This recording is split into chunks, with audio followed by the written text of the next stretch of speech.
Hello guys, in today's video I'm going to show you how to add GoDaddy domain to your Cloudflare. This tutorial will be quick and simple. Just make sure to subscribe to this channel and leave a like on this video. Now, in order to add your GoDaddy domain, you of course need to go ahead to GoDaddy and copy your domain. Go back to Cloudflare, and at the top you will see a plus sign and add. I'm just going to click existing domain and enter it right there. Now, after you have added it, you can go ahead and choose quick scan for DNS records, and you can also manually do this, but let's go ahead and continue. Now you will have an option to choose a plan. I'm just going to go ahead and choose a free one. This will load up. So DNS records is full, and now all you need to do is update your name servers. So let's go ahead to GoDaddy now. Click on name servers.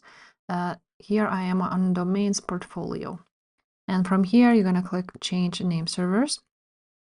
Now click I will use my own domain servers.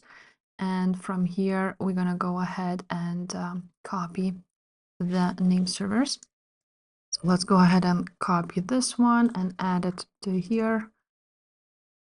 And copy the next one. Save it. Now you will need to wait a little bit. And this is all successful. Your request is in progress. Now your name servers should be updated just in a few seconds. Here they are updated already. After that, you're going to click continue. And that's pretty much it. It may take 24 hours to process, but it will be most of the time it will be quicker. If this video was helpful, make sure to subscribe, and I will see you next time. Bye.